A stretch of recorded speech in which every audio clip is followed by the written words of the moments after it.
ฆาธิการท่านครูบาอาจารย์พระสงฆ์องค์สังฆเจ้าทุกรูปทุกตนทุกองค์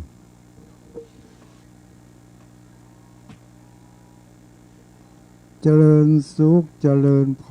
รศรัทธาญาติโยมอุบาสกอุบาสิกาทุกคนทุกท่าน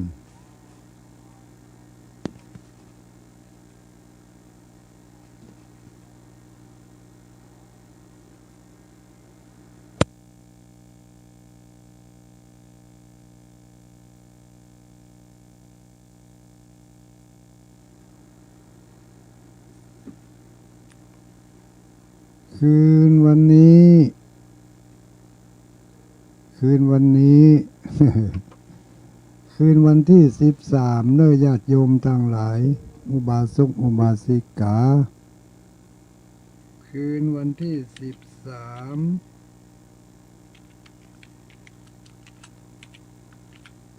13วันจันทร์ที่13เดือนกันยายนเดือน12ออก7ค่ำวันนี้เนาะญาติโยมทั้งหลาย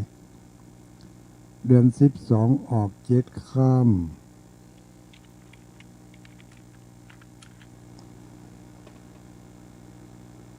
วันพรุ่งนี้ก็จะเป็นวันพระวันศีลเต็มแล้ววันพระวันศีลมาหอดมาถึงมาตึงหมู่เฮาทั้งหลายประเพณีของการทำบุญทำทานประจำปีก็ของวัดพระธาตุม่อนจอมพอก็ได้ผ่านพ้นไปประเพณีการทำบุญทานสลากพัดประจำปีซึ่งก็ได้ทำกันมาทุกปีมาปีนี้ก็มากึดสองใจสองคอวัดเหนือวัดใต้เพิ่นก็ประกาศบอกกล่าวให้ศรัทธาญาติโยมว่าปีนี้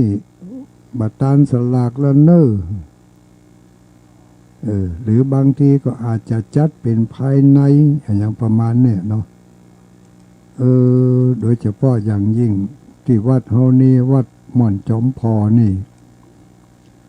ส่วนมากแล้วก็จะต้องอาศัยศรัทธาญาติโยมอุบาสกอุบาสิกาพุทธบริษัทมาจากต่างถิ่นต่างที่ต่างหมู่บ้านกันเป็นส่วนใหญ่เพราะลำพังกะศรัทธาอุปถัมภ์ที่มีอยู่ตะมูตินจองรองวัดนี่มันก็มีประมาณสัก20หลังคาตะอันน่ะก็มีกันบนักบหลายบ่เหมือนกับวัดอื่นวัดไกลเพิ่นมีเป็น100-200เนาะแต่ที่เฮานี่มีประมาณสัก20หลังคาอุปถัมภ์กันมาโดยตลอดแต่ว่าถ้ามีการมีงานแล้วถ้ามีการมีงานงานอะไรยังก็แล้วแต่ถ้าเป็นงานเปิดอีน่ะเนาะก็จะมีพี่น้องเจ้าบ้านศรัทธาประชาชนมากันมากหน้าหลายตามากันมากหน้าหลายตาถึงบ้านเหนือบ้านใต้บ้านวันตกวันออกก็พากันมาร่วมกิจกรรมอย่างการทำบุญทานสลากพัดก็ดีที่เฮานี่ทานสลากพัดปีนี้แล้วก็เว้นไป2 ปีนี่นะอย่างปี2564นี่ทานสลากพัด565ทานสังฆทาน566ทานสังฆทาน567จะไปทานสลากพัดแห่งกรรม อันนี้เท่าที่ผ่านมานะเว้น2 ปีตามสลากให้ปีหนึ่งอย่างเงี้ยเป็นอยู่อย่างนี้มาเป็นเวลาเมื่อนานแล้วถ้าถึงงานตานสลากกับพัดก็ดีงานทำบุญสังฆทานก็ดีนี่ถ้าเป็นเวลาที่ปกติบ่มีเหตุการณ์อะไรยังเกิดขึ้นนี่ที่ผ่านมานี่โอ้ศรัทธาญาติโยมเปิ่นก็มากันนักกันหลายเปิ่นว่าวัดม่อนจอมพอนี่เป็นวัดศูนย์รวมน้ำใจศูนย์รวมจิตใจศูนย์รวมศรัทธาของพี่น้องเจ้าบ้านอำเภอเวียงป่าเป้าอีลูก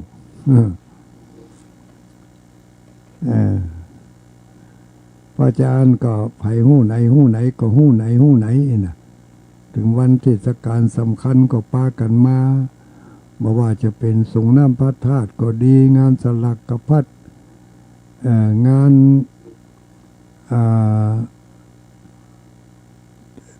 เทศธรรมมหาจารย์ก็ดีเนาะ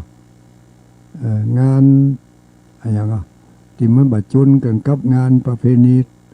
ของแต่ละบ้านเพิ่งก็ปากันมากันนักกันหลายงานสวดมนต์ข้ามปีจะนี่เนาะก็อาศัยพี่น้องญาติโยมก็มาจากต่างถิ่นต่างที่มีข้าวน้ำโภชนะอาหารลงทมลงทานกันโอ้มากมายอย่างบางผู้บางคนเคยมาร่วมงานเนาะก็มากันนักกันหลายอยู่สมน้ำสมเนื้อหวานเตอะแต่ว่างานที่ผ่านไปแต่เจ้านี่อันนี้ก็สถานการณ์มันบังคับอยู่ก็แจ้งกันไปแบบหู้ไหนหู้หั่นหู้แล้วก็บอกต่อไปมีโอกาสได้มาก็มาบ่มีโอกาสได้มาก็อยู่ที่บ้านที่จองยกมืออนุโมทนาสาธุเอาเนี่ยหู้ข่าวว่าเพิ่นจะมีการทำบุญตานสลักกพัดก็สาธุอนุโมทนาอันนี้ก็ผ่านไปด้วยดีผ่านไปด้วยดีบ่มีอย่างทำบุญทำทานสลักกพัดก็เอานิมนต์แต่เฉพาะพระสงฆ์องค์เจ้าวัดเฮานี่บ่ได้นิมนต์หัววัดต่างวาบ่ได้นิมนต์ที่ไหนนอกเสียจากว่าญาติโยมอาจจะหันว่าทุกเจ้าวัดนี้อย่างนักแต่นักว่ามีเป็นเศร้าอีนะที่จริงวัดเฮานี่ก็มีอยู่11 รูป11 รูป11 ตนก็เลยบอกนักศรัทธาญาติโยมทั้งหลายว่าเฮาตานสลากปีนี้เอามาเลยเขียนเส้นสลากเห็นเอามาเปาะมาหอมกันถึงเวลามาก็เอาเส้นมาจัดแจงนับเอาจำนวนทุกเจ้ามีเท่าใดก็แบ่งกันไปตามนั้นแต่เจ้านี่ก็มีเปิ่นเอาเส้นเอาก้านเอาอย่างมาให้มาหอมกันกรรมการขอนับแล้วก็ได้อยู่20 มัดมัดไหน10 เส้นก็ได้อยู่22 มัดอีกแล้วก็เอาถวายท่านพระคุณเจ้าทั้งหมดทั้งมวลแล้วก็มีท่านพระคุณเจ้าอาจจะมีบางวัดบางวาที่เปิ่นคือตึงหาฮู้ว่ามีงานเปิ่นก็มาแอวเปิ่นมาแอวถึงเฮามาได้นิมนต์แต่เปิ่นก็มาด้วยจิตด้วยใจมาด้วยความคึกเติงหาประเพณีที่เคยมีทุกปีปีนี้เพิ่นจะมีอย่างจ้าปากันไปยื้อพอล้อก็มากันพิเศษก็มีสักบ่ถึง10กะเนาะแต่เจ้านี่ มีพระสงฆ์องค์สังฆเจ้าที่เปิ่นได้มาร่วมงานกับเฮาบางตนบางองค์ก็จัดใครมาแต่ก็ติดภารกิจเฮะก็ไม่ได้มาสักกรรมก็ที่มาร่วมนี่ก็บ่หลายต่อใดแต่เจ้านี่ก็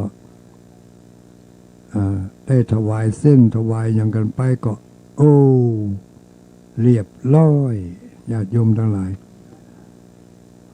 ข้าวน้ำโภชนะอาหารตั้งแม่บ้านตั้งศรัทธาญาติโยมถึงในนี่ถึงนอกนี่ถึงบ้านอื่นบ้านไกลเพิ่นก็เอาข้าวน้ำโภชนะอาหารมาเอามาถวายพระสงฆ์องค์สังฆเจ้าเอามาเลี้ยงพี่น้องเจ้าบ้านหันเขาตั้งหม้อก๋วยเตี๋ยวหันหม้อนะเขาก็มาถามว่าตุลุงเขาจะเลี้ยงแขกดีก็บ่เลี้ยงแขกดีก็เอาแขกไหนมาเลี้ยงเขาบ่ได้เจิญไผเนาะเขาก็คิดกันว่ามันบ่แน่นะตุลุงลองเตือเพิ่นก็มาเอวมาเอาบุญกับเฮาฮู้เพราะเพิ่นเคยมาอังก็เตรียมไว้สักหม้อก็ดีเนาะก็เตรียมไว้ให้สักหม้อหนึ่งก็จับพอดีเสียงหม้อก็คนปิกมดลึงพร้อมกันนั้นก็ยังมีญาติโยมต่างบ้านต่างจองก็ได้เอาข้าวน้ำโภชนะอาหารเอามาเปาะมาตั้งกันมากหน้าหลายตาอยู่นี่อันนี้ก็โดยภารกิจเนาะงานประจำปีของวัดหม่อนจอมพอผ่านพ้นไปขออนุโมทนาทุกสายบุญเนอะญาติโยมที่มาร่วมกันทำบุญในวันนี้จะฟังให้อยู่ก็ดีบอกฟังก็ดีเทวบุตรเทวดาบอกกล่าวเล่าขานเอิ้นเฮ็ดญาติโยมทั้งหลายได้ยินได้ฟังกันเนอะ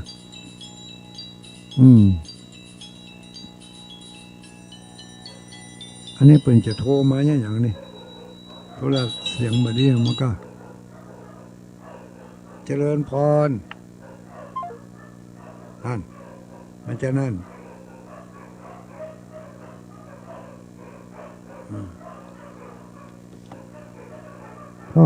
ญาติโยม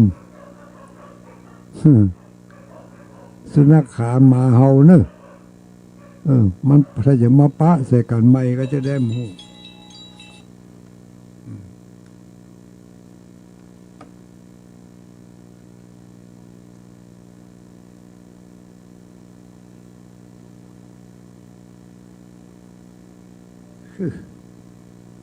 บ่ปิดมันถึงเป็นที่น้ำแล้วเอาละ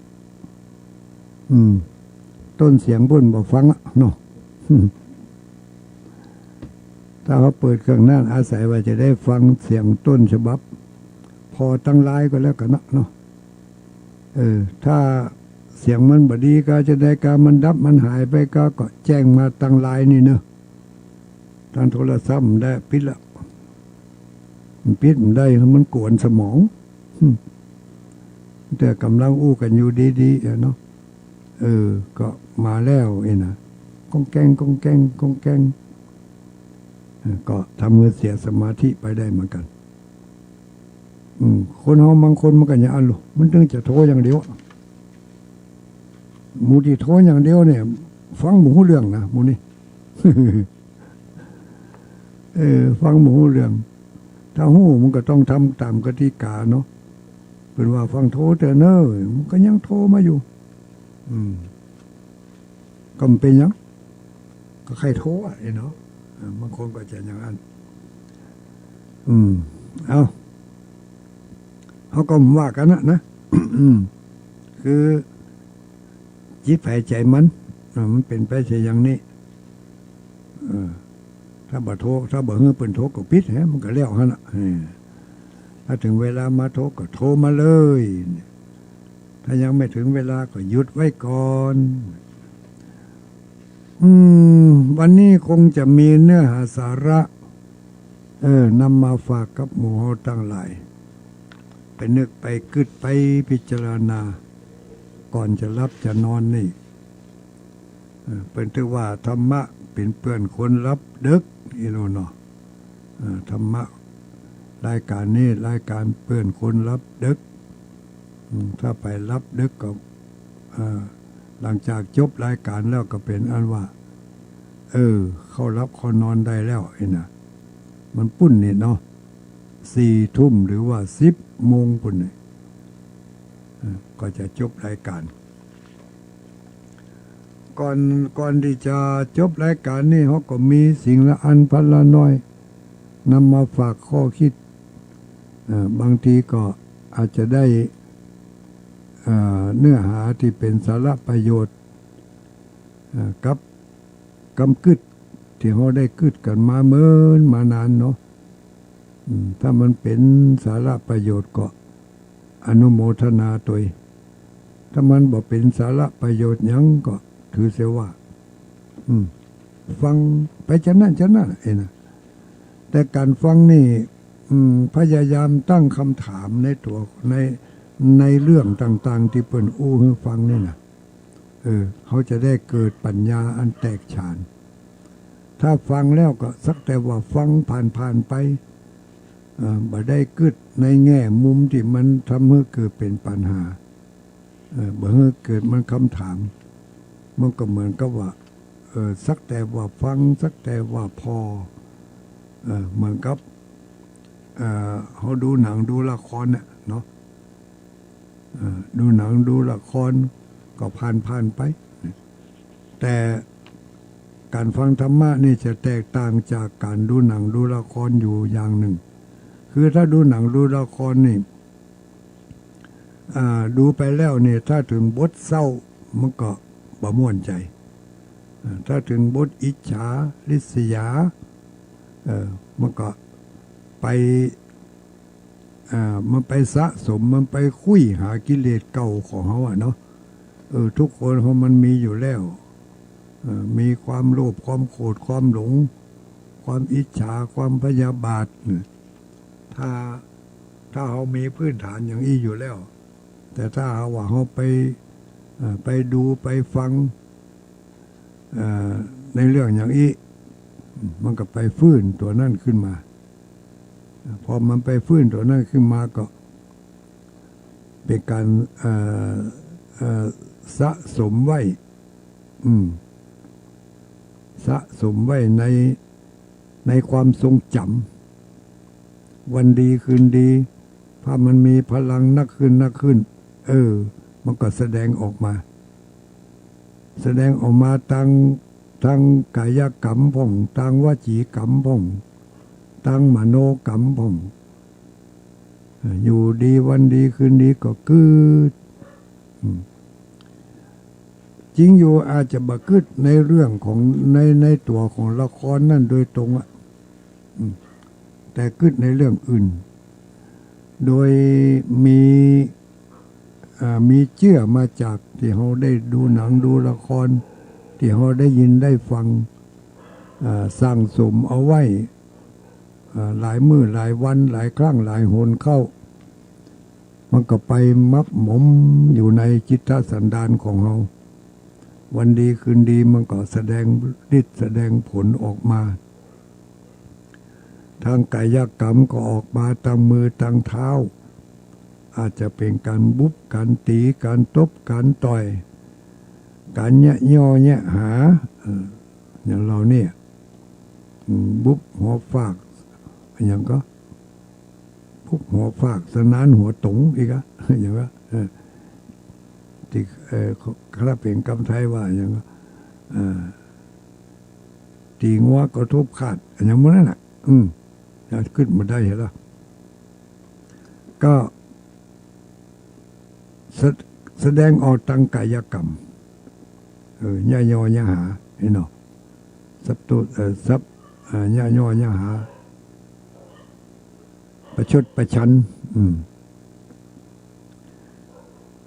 แต่บางคนก็รุนแรงกว่านั้นบ่ได้ย่ายอย่าหาบ่ได้ประชดประชันแต่ว่า เอาไปลงที่ลูกที่หลานเอาไปลงที่ลูกที่หลานหรือบางคนบ่มีลูกบ่มีหลานปุ้นเอาไปลงที่ผัวที่เมียหาเรื่องหาเรื่อง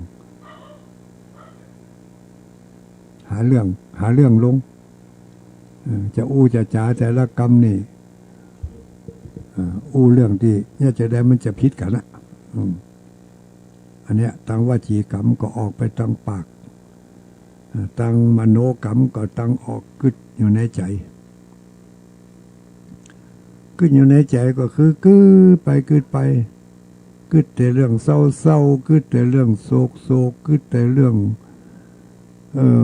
ที่จะทำให้ตัวเองเป็นทุกข์บ่มีทางระบายอย่างอื่นก็นั่งเป็นคนซึมเศร้าบ่เข้าหมู่บ่เข้าฝูงอยู่ตัวคนหลายแต่ละคนนั่นบ่ถูกหูสักคนแต่ละคนเนี่ยอย่างเขาหันบ่ถูกใจสักอย่างเพราะว่าอารมณ์มันบ่ยอมรับในเวลานั้นอย่างอันก็เป็นเหตุหนึ่งที่ยังเขาซึมเศร้าไปอันนี้เกิดมาจาก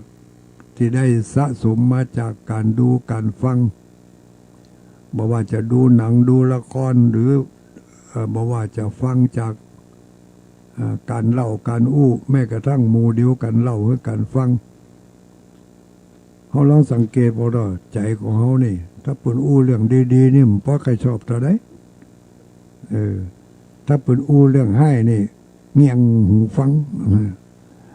โดยเฉพาะอย่างยิ่งถ้าอู้เปิ่นอู้เรื่องถึงตัวเองนั่นในเรื่องบดีแล้วก็ใส่ใจนักหนาถ้าเปิ่นอู้เรื่องดีๆก็เหิมเกริมยิ่งมันจะยิ่งเนาะทำจิตใจเหิมเกริมพยองไอ้เนาะพยองอันนี้ก็อยู่ที่ตัวไผตัวมันถ้าหากว่าต้องการจะให้เกิดความสงบลมเย็นก็ต้องทำจิตทำใจมันฝึกมันฝนมันอบรมก็โดยการได้ยินได้ฟังบ่อยๆนี่แหละอย่างลูกเจ้ามาก็เอาน้ำทำล้างใจเอาน้ำใสล้างหน้าก่อนจะออกไปผจญกับอารมณ์ต่างๆตอนกลางคืนก่อนจะเข้ารับเข้านอน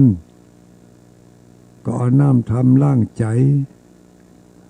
เอาน้ำใสล้างหน้าล้างตาล้างเนื้อล้างตัวเมื่อสะอาดหมดจดแล้วเขาก็จะได้นอนหลับอย่างสบายอารมณ์นอนหลับอย่างสบายอารมณ์ถ้าไม่เช่นนั้นแล้วเขาก็จะทุกอกทุกใจทุกอกทุกใจเพราะเขาบาจ้างระบายออกบ่ยากเนอะถ้าจะระบายออกนี่ถ้าไผมีความอัดอั้นตันใจอยู่ตามพุทธวิธีก็ยังที่ครูบาอาจารย์ทั้งหลายเพิ่นเคยแนะนำมานั่นเนาะสูดลมหายใจเข้าไปลึกๆกลั้นไว้กั้นลมหายใจไว้หน่อยแล้วก็ปล่อยลมหายใจออกมาตั้งปากสัก3-4 เตื่อ4-5 เตื่อหรือแล้วแต่จะทำได้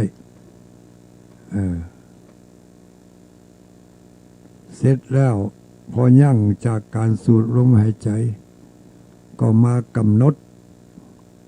พิจารณาดูร่างกายของเราการขยับขยื่นการดิ้นการต้วงที่ไหนมันดิ้นก่อนหูตันมันดิ้นทำไมมันขยับทำไมมันคันกะมันปวดกะมันรำคาญกะ ถ้าเขาหู้อย่างนี้ใจเขาก็อยู่กับเนื้อกับตัวเมื่อใจอยู่กับเนื้อกับตัวมันบ่ไปไหนบ่ไปแอวที่ไหนมันไปเตลิดเปิดเปิงไปที่อื่นที่ไกลอยู่กับร่างกายอันกว้างศอกยาววาหนาคืบนี่แหละจะไปแอวไกลบางคนนี่จะรับจะนอนแอวไกลไปเลยบางทีสร้างเรื่องสร้างราวสร้างละครขึ้นมาเป็นเรื่องโอ้กว่าจะรับได้นี่เหมือนอยู่เพราะละครเหมือนบรรจบในเรื่องของตัวเองนะตัดบทละครมาสร้างมันมาพิจารณาสังเกตสังกาดูร่างกายของเขาดีกว่าเอาจิตเอาใจเอามาพอร่างกายนี่มาต้องให้มันไปที่อื่นเป็นการฝึกหัดเอาไว้นะฝึกหัดเอาไว้ใจได้ทุกวิถีทางทุกที่ทุกหนทุกแห่งเวลาโคดขึ้นมาพอลมหายใจฮั่นเวลามันจะโลภก็พอลมหายใจฮั่นมันจะหลงงมงายก็พอลมหายใจฮั่นพอลมหายใจพิจารณาไปหายใจเข้าก็หือหู้ไว้หายใจออกก็หือหู้ตันถ้าเราควบคุมได้อย่างนี้ก็สามารถที่จะคุมจิตคุมใจได้ในเมื่อคุมจิตคุมใจได้ก็สามารถที่จะนำจิตนำใจของเรานี่จะไปเกิดในภพใดภูมิใดก็ไปได้ตามที่ต้องการจะไปบางคนบอกว่าเลือกเกิดไม่ได้เพราะไม่ยอมเลือกก็จึงเลือกเกิดมาได้ถ้าจะให้เลือกเกิดได้ก็ต้องยอมเลือกไปว่าเขาจะไปเกิดในภพใดภูมิใดอย่างที่ครูบาอาจารย์เพิ่นเคยแนะนำเนี่ยอย่างที่ท่านอาจารย์พระมหาเสาแก้วได้ชี้แจงถึงภพ3ภูมิ4อย่างเนี้ยที่เพิ่นไว้ว่าไปแล้วนะภพ3กามภพรูปภพอรูปภพเนาะภูมิ4กามาเอาให้ละ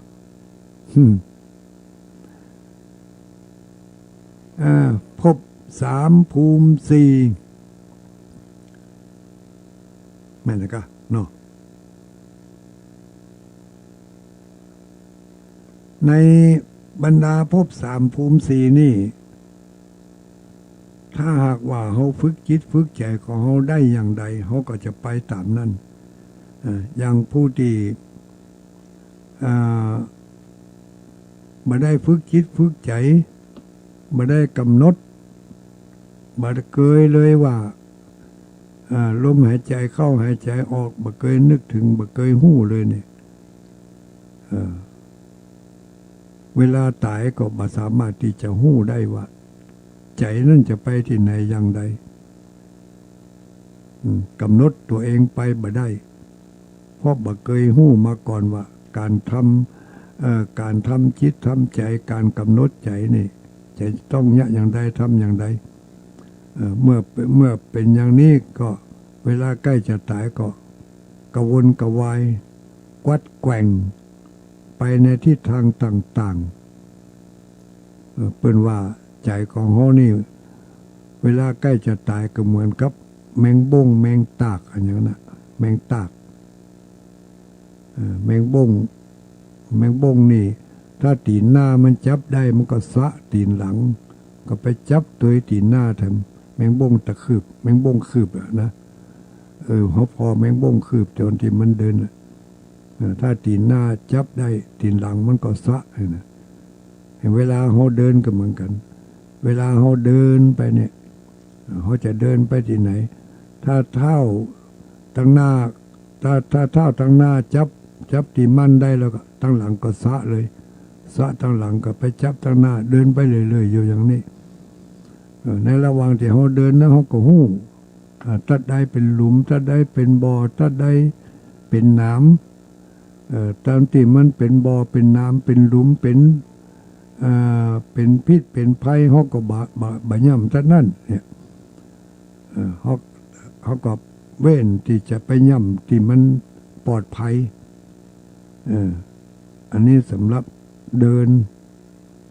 ที่เขาเดินด้วยตาเปล่าของเขาในปัจจุบันนี้เขาจะหันอย่างนี้แล้วสำหรับผู้ที่เปิ่นฝึกจิตฝึกใจมาโดยดีแล้วเพิ่นก็สามารถที่จะหู้จะหันได้ว่าเวลาที่วิถีจิตใกล้จะถอดออกจากร่างนี่ก็จะหู้ได้ว่าที่จะไปตั้งหน้านั้นเป็นอย่างไรเนาะจะไป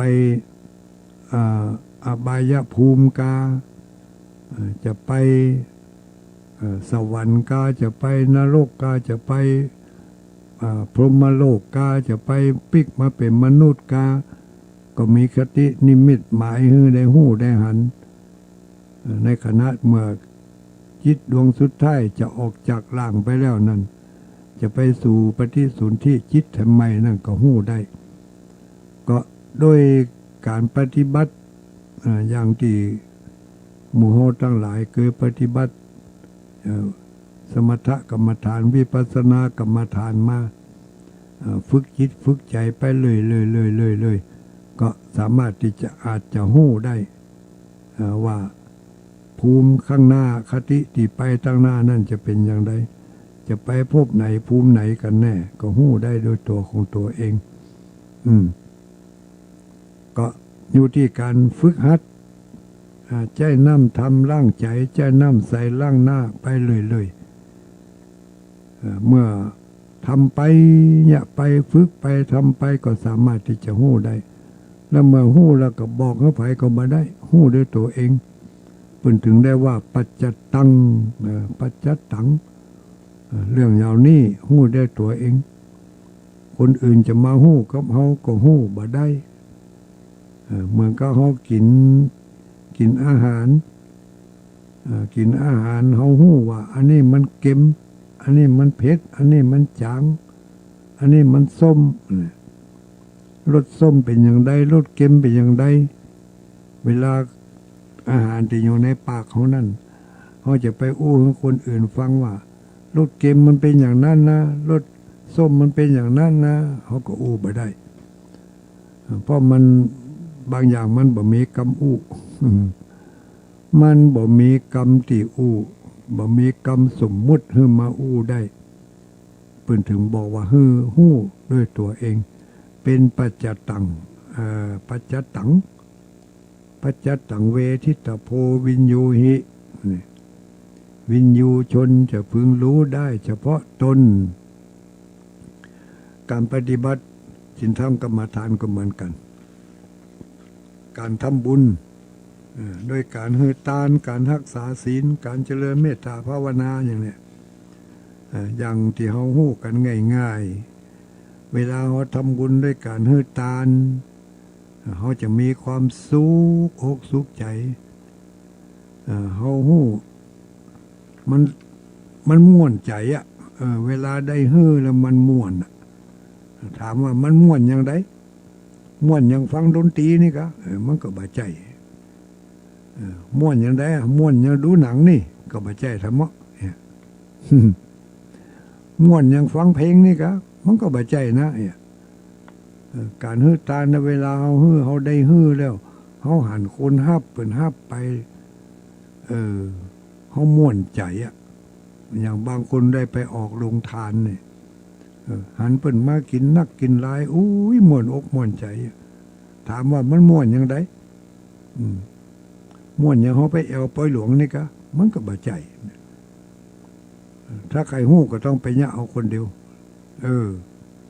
อันนี้คำตอบที่สุดก็คือ อยากรู้ต้องทำเอง อยากรู้ต้องทำเองนี่ก็เหมือนกันเนอะงูเขาทั้งหลายลองฝึกหัดพอไผที่บ่เคยเนี่ยบ่เคยทำลองไปทำพอเถอะอย่างการให้ทานอย่างนี้แต่ให้ทานตั้งถูกวิธีนะถ้าบ่ถูกแล้วก็บางทีก็บ่ได้รับผลอย่างที่จะพึงได้รับ มันไม่ได้ห้ามอย่างอันสกรรมอ่ะมันไปได้ห้ามอย่างอื่นไปเห็นเนี่ยถ้าตั้งใจจะให้ทานหวังจะให้เปิ่นยกย่องสรรเสริญหวังจะให้เปิ่นอวดเนี่ยหวังได้เกียรติได้ยศได้อย่างมูนั่นหวังได้ใบอนุโมทนาบัตรนี่ถ้าเปิ่นบ่ฮือแล้วก็เอาละผิดหวังแล้วเนอะเมื่อผิดหวังอย่างเอกก็เนี่ยมันตันมันฮือทานมันบ่ถูกวิธีอ่ะมันก็เลยได้มันก็ได้หมองอันน่ะเห็นนะทีนี้หมู่เฮาทั้งหลายการทำบุญทำทานก็เป็นหนึ่งในวิธีของการทำจิตทำใจของเฮาฝึกหัดฮือฮู้ว่าเฮาจะไปพบใดภูมิใดในปรโลกไปหน้านี่นะเนาะถ้าหาว่าเฮาฝึกลมหายใจเข้าฝึกลมหายใจออกบ่อยๆเวลานอนแล้วก็ก้นหัวลงนอนปุ๊บกำหนดเลยลมหายใจเข้าหายใจออกแล้วก็มันจะรับไปรับง่ายถ้าเฮาเอาใจของเฮาไปกึดติดตัวนี่นะบ่ต้องให้มันไปออกนอกตัวเฮากึดไหนกึดลมหายใจเข้าหายใจออกลมหายใจเข้าขี้ปุ่มมันปองกาลมหายใจมันไปกระทบส่วนใดพ่องหูดังกาคอกาหูอยู่กับหมูนี่เรียกว่าจิตใจอยู่กับเนื้อกับตัวจิตใจอยู่กับเนื้อกับตัวมันบอกไปแอวที่ไหนมันก็ต้อมแล้วก็เนี่ยคือรับง่ายถ้าปล่อยมันเตลิดเปิดเปิงแบบมีตัวยึดไว้ที่ร่างกายของเฮานี่มันก็ไปของมันตามจินตนาการของมันเพราะจะอ่านครูบาอาจารย์เปิ่นจึงฮือเฮามีที่ยึดเหมือนกับเขาเอาเจือกไปล่ามงัวล่ามควายเอาไว้มีลักมัดไว้ลักจดลักเอาเจือกมัดไว้งัวควายมันก็ไปได้บักไก่มันก็ตึกรัศมีของเจือกนั่นหมออันน่ะนี่เขาเอาลักมาปักไว้ที่ไหนที่ลมหายใจเข้าออกเอาลักมาปักไว้หันหายใจเข้าก็หู้หายใจออกก็หู้ทุกวันฝึกไปบ่อยกำลังก็จะหู้นักขึ้นไปเลยนะเมื่อใหม่ๆนี่อาจจะบ่หู้หยังหู้กับลมหายใจเข้าหายใจออกหายใจเข้าหายใจออกต่อไปมันจะหู้แปลกๆขึ้นมาหู้เรื่องบุญเรื่องทานหู้เรื่องการคุณงามความดีหู้เรื่องอะไรอย่างสะเปดก็ก้อยหู้ขึ้นไปตามสติปัญญาของเขาที่ได้สะสมบ่มอบรมมาในปุเรนชาติจัดก่อนจัดหลังเขาได้สร้างมาอย่างใดมาถึงภพนี้จัดนี้เขาถึงได้มาต่อยอดบารมีของเขาให้มันแก่กล้าขึ้นไปแถมปีแล้วจัดแล้วเขาได้สะสมเรื่องทานบารมีศีลบารมีได้หมกอีบัตันนักสกรรมตายก่อนเกิดมาพบนี่จัดนี่มาปบมาปะต่างเส้นเก่าเส้นเดิมก็ต้ยมันไปถ้าเขาบักเคยสร้างมาในทางนี้มาก่อนมันจะบ่ใส่ใจบ่แสวงหาบ่สนใจเลยบ่กระเตื้องบ่กระตุ้นเลยล่ะแต่ถ้าเขายังกระตุ้นกระเตื้องอยู่ยังมาสะกิดอยู่ไข่ฮึดตานน่ะไข่รักษาศีลน่ะไข่เจริญภาวนาน่ะแล้วก็ใส่ใจเสาะหาอย่างอีเรียกว่าเขาไปต่อยอดบารมีของเขาที่เขาได้สร้างเอาไว้มันบัดตันแล้วบัดตันสิ้นสุดในภพก่อนจัดก่อนมาถึงภพนี้จัดนี้บุญปามาวาสนาปาส่ง เขามีจิตใจขยันใครทำแต่ก็ต้องทำในทางที่ถูกที่ดีเนอะบางทีบางครั้งก็หลงผิดไปเหมือนกันได้เหมือนกันเพราะขาดสติปัญญาขาดผู้ที่คอยชี้แจงแนะนำก็จะหลงผิดในเมื่อหลงผิดก็แล้วก็ในเมื่อหลงผิดก็เดินผิดนั่นแหะพอเดินผิดถลำเข้าไปแล้วก็นี่จะมีคนจักออกมาก็ยากหน่อยเนอะโอ้หลงจิตหลงใจหลงคอหลงไส้มันหลงยากมันคืนได้ยากเนาะเป็นว่าหลงป่าหลงป่าหลงดงนี่มันคืนได้ง่ายแต่หลงจิตหลงใจนี่มันคืนได้ยากคนที่เปิ่นปรารถนาดีต่อเฮาเปิ่นบอกเปิ่นกล่าวให้เขาก็กลับไปมองเปิ่นว่าเขาอิจฉากันนั่นเขาย่ำได้กันเขาขอให้เปิ่นอันนี้ตัวสำคัญมันจะอยู่ที่สติปัญญาเนาะมันให้ทานบ่อยๆรักษาศีลไปบ่อยๆมันไหว้พระสวดมนต์ฟังเทศน์ฟังธรรมมันกำหนดลมหายใจบ่อยๆปัญญามันก็จะเกิดไปแต่น้อยเหมือนเข้ามันก็เกิดนักขึ้นเองเขาก็มาฝึกหัดกันอย่างญาติโยมทั้งหลายวันนี้นำเอาสาระเล็กๆน้อยๆมามาจ้ามาบอกมากล่าวกลัวว่าหมู่เฮาทั้งหลายจะไปขึ้นในสิ่งที่มันสิ่งที่มันไร้สาระเนาะ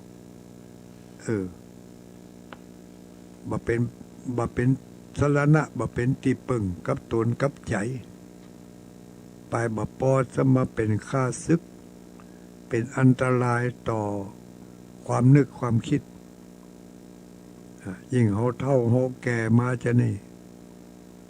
ยังหาที่ปึ่งที่อิงบ่ได้เถื่อก็ให้บักกี่วันตั้งหน้านี่เฮาต่างคนก็ต่างจะแยกย้ายกันไปแล้วไปสู่คนละที่ละตังบางทีก็อาจจะไปปะกันในที่ใดที่หนึ่งหรือบางทีอาจจะบ่ปะกันเลย อาจจะแถมหลายภพหลายชาติอาจจะมาปะกันแถม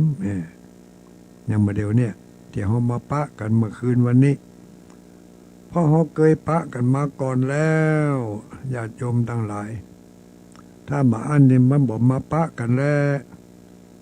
บอกปะกันนะแสดงว่าเฮาทั้งหลายนี่เคยปะกันมาแล้วในภพใดชาติใดบ่ฮู้แหละมาถึงภพนี้ชาตินี้จึงได้มาปะมาพบกันวงจรมันมาค่อยควบปะใส่กันแล้วก็ได้ยินได้ฟังกันกำกำจ๋าติดตุลุงดอยออกไปบางคนก็เขาท่าดีนะทุกเจ้าตัวนี้ตุลุงตัวนี้เป็นอย่างอันอย่างนี้แสดงว่าเขาเคยกันมาก่อนในภพใดชาติใดบ่หัวแต่มันข้างเอาไว้พอมาถึงภพนี้ชาตินี้กันยังเลยมาต่อยอดของกันและกันบางคนกับใครตอบมาโทรมาจะได้ก็ตึงบัดติดบัดตันเขาใครบัดตันเขาก็เป็นยังบัดถึงแต่ถ้ามันถึงเวลาแล้วมันถึงเวลาถ้ามันบัดนั่นก็ถึงบัดนั่นถ้ามันนั่นก็ถึงนี่อันอย่างเงี้ยญาติโยมทั้งหลายนี่เอาตัวอย่างง่ายๆที่เขาปะกันง่ายๆเนี่ยไม่ใช่ว่าด้วยเหตุบังเอิญนะทุกสิ่งทุกอย่างมันมีเหตุและมีผลของมันเองเขาโทรบัดติดก็จะไปน้อยอกน้อยใจเป็นถึงบาปของเขาหาบของคนอื่นติ๊กก็มันบัดติดรับได้อย่างใดเนาะบางทีก็ โอ้บางคนก็แค่แม่โทรแต่นะโทรศัพท์ห้อนวืดเนี่ยตึงบัดติดกำแล้วเนี่ยบางคนก็โทรมาเตือนเดียวกำเดียวกริ้งติดเลยบุญนำกรรมส่งก็ได้ปะได้พบกันได้ง่ายถ้ายังบ่ได้ยังโทรหากันบ่ติดเตือก็พยายามต่อไปจะไปท่อไปถอยมันสักวันหนึ่งก็ต้องได้ปะได้พบกันขนาดเสียงนี่อยู่ที่ไหนที่เบาเขายังปะได้ยินได้ฟังกันได้ในเมื่อจะอู้จะจากันแล้วจังหวะมันถึงจะมีฮื้อมันถึงจะมีจังหวะฮื้อกันได้อู้กันทักทายปลาใสกันต่อเชื่อมต่อบุญต่อบารมีซึ่งกันและกันคนที่เคยโทรมาแล้วบ่อยก็ยั่งให้พ่องเปิดโอกาสให้เปิ่นได้สร้างบุญของเปิ่นตัวจะไปหันแต่ว่าโทรติดก็โทรติ๊กบางคนก็โทรถึงวัน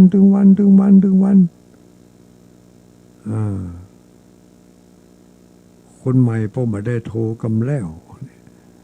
ใจดำเนาะแบ่งปันตากันเปิดโอกาสให้เปิ่นให้ฟุ้งพ่องมันก็ยังเขาโทรไปหาเปิ่นนั่นแหละถ้าเขาโทรไปบัดติด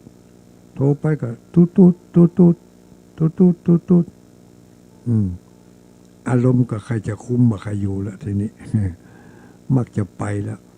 อีล่ำเดี๋ยวกูก็บัดโทรละบัดโทรบัดเธออย่างมันนะบ่อู้ก็ได้เนี่ยคุ้มบักใครอยู่ละอารมณ์มันจะไปของมันอย่างนั้น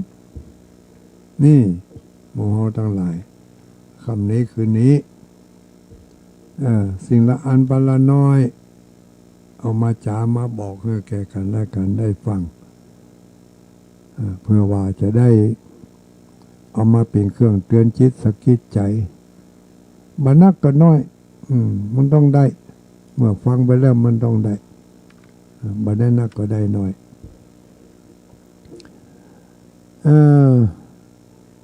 สำหรับ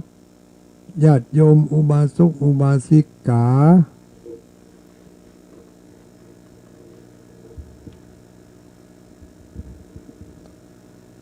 ที่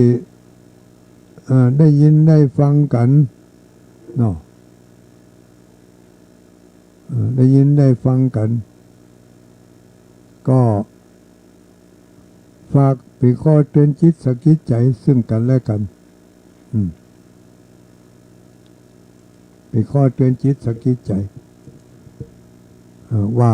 คำนี้คืนนี้เขามาปะมาพบกันแล้วสิ่งละอันพละน้อยก็แบกปันกันไปเตือนสติกันเอาไว้เตือนกันเอาไว้บอกกล่าวให้กันได้ฮู้เพื่อว่ามันจะมีประโยชน์อยู่พ่องก็บ่มีอันยังนอกเหนือไปจากเรื่องของการให้ทานรักษาศีลเจริญเมตตาภาวนามันก็มีแนวทางอยู่อย่างนี้โดยเฉพาะอย่างยิ่งในเทศกาลที่จะถึงเนี่ยเทศกาลอย่างเทศกาลของเดือน12เพ็งเนี่ยพระคุณเจ้าแต่ละรูปแต่ละตนเป็นก็อู้ก็บอกให้กันไปหมู่เฮาทั้งหลายก็เอาไปประพฤติประยุกต์ใจเอาแต่ละหมู่บ้านแต่ละที่ของภายของมันเริ่มตานขันเข้าขันน้ำกันไปเฮายังระลึกกึดตึงหาบรรพบุรุษของเฮาก็ทำไปบางคนก็บอกลุงโอ้ข้าพเจ้าเนี่ยบัตานเพิ่นตายไปได้ปี2 ปีตานแล้วก็แล้วฮะขืนตานต่อไปเหมือนกับว่าร่างเพิ่นไว้เพิ่นไปเกิดไปพุทธไปเกิดที่ไหนก็ถึงเวลามาก็มาท่าห้าบกาของจริงของตานของลูกของหลานแทนที่จะได้ไปพุทธไปเกิดอีน้อยมันห้องมาเอาของกินของตานแต่เหมาะคือมัน คนเขานี่บางทีเอาใจกึดเอาคนเดียวนะไปสร้างเรื่องสร้างจินตนาการขึ้นมาเรื่องจะเป็นจริงอย่างได้บ่เป็นจริงอย่างได้ก็มาได้ศึกษาบางทีก็ได้ยินเขาว่ามาก็ว่าต่อไปมันจะ